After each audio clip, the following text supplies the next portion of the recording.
All right, welcome back. This is part three of our lecture on contemporary art. And from this point out, we're just going to be going through the list and looking at a lot of contemporary artists. We might be able to finish in part three. Maybe we'll have to go to part four. And so I'm not necessarily going to talk about every single artist a whole lot.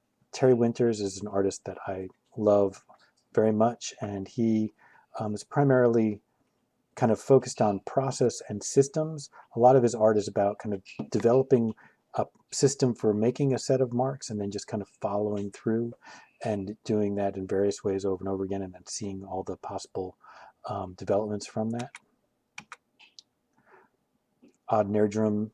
And here's one of the interesting things about contemporary art, right, is that like if you only saw this one painting, you might actually think that Nerdrum was actually a 17th century painter, or maybe an 18th century painter.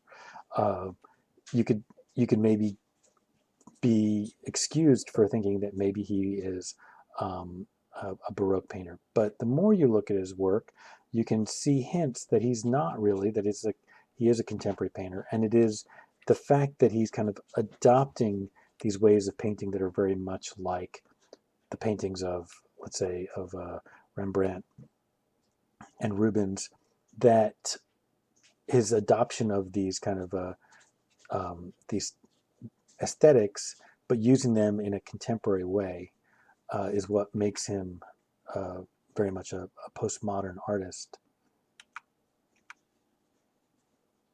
Lucy Yuskavage is an American painter. Is just has an amazing sense of color. Beautiful paintings. Anselm Kiefer is a German painter, and we're going to talk about Gerhard Richter in a little bit, and that to a certain degree with Sigmar Polk, they represented kind of like these different kind of points of view about German painting. Kiefer has this very kind of romantic feel to him, where he's almost like this neo-romanticism, where he's looking at the past and trying to kind of dredge up the sins of the past. And they are very intense. If you have the time, I strongly recommend seeing the movie Over Your City's Grass Will Grow. It's intense. Gerhard Richter, one of my favorite artists of all time, and so very different from Anselm Kiefer. Richter is about the mind. He's this very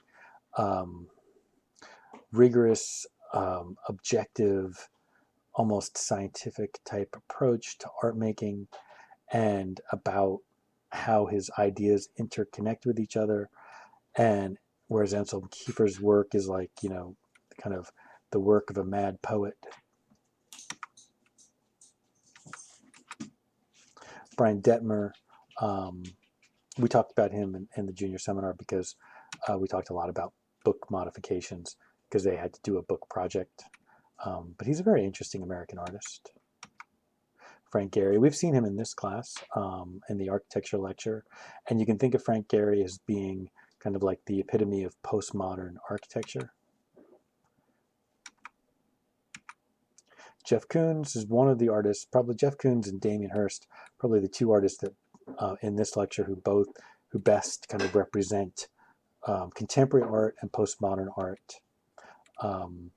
Jeff Koons is such a strange individual.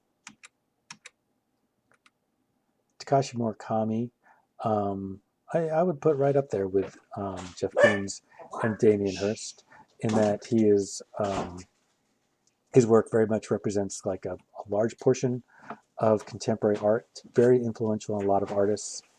And he's the founder of the what's called the super flat school. And it's this idea of kind of like exploring culture, where the point he's trying to make is that in Japan, that all of culture and all of history is kind of flattened down and on the same plane, so that like the works of Rubens and Rembrandt, the movies of Disney, anime cartoons, Japanese history, Japanese art history, Chinese history, Chinese art history, all of it is compressed onto the same plane, that it all is something equally accessible to the artist. everything is made super flat. He is also kind of a crazy individual. Jenny Holzer, we've seen a number of her pieces throughout, and one of my favorite artists. And like someone like Saul LeWitt, finding a different way to make art just be about the idea, the concept, and not about the physical object. Raymond Pettibon is one of my favorite artists as well. I think I said that for all of them. And we were at the last time I was in New York City, no, actually, no, not the last time, the time before that, New York City for the class trip. And we'd been talking about Raymond Pettibon in the class. And we went to, at the New Museum, the Raymond Pettibon retrospective. And some of the students in my class saw Julie Moretu and they got selfies with her. They were very excited. I think the thing I like about Pettibon is how informal his work is, and yet how it manages to, just through its conviction, manages to hold its own in very formal kind of spaces and formal context. Rebecca Warren is a British sculptor, ceramicist. She works almost entirely in unfired clay, which is a very impermanent material, so her stuff doesn't necessarily survive, or at least not survive wholly in its, you know, the same, but she makes very interesting works. Probably you all are pretty aware that I love Rachel Whiteread. She, when we were talking about sculpture, I talked about her quite a lot because I love her work so much. I think she is just about one of the smartest artists alive today. And yeah. Felix Gonzalez-Torres, also I've talked about a lot in this class. And I think the thing I want you to see from this lecture is not so much, by the way, this piece here, the candy piece, is not the only piece he's made that is essentially a clock.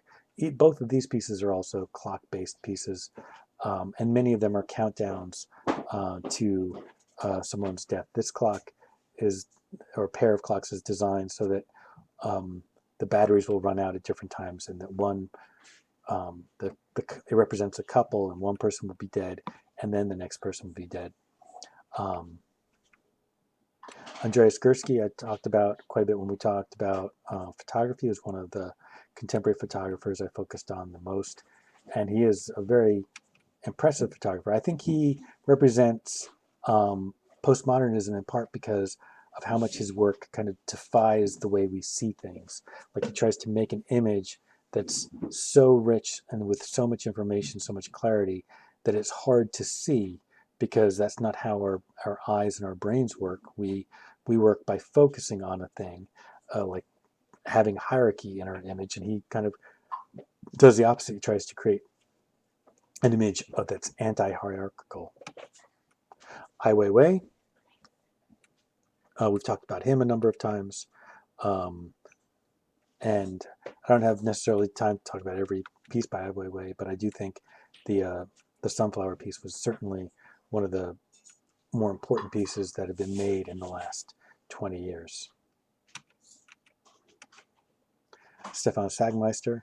So we're almost out of time for part 3, so we will have to go to part 4. And in part 4, I'll talk about the remaining set of artists and wrap up.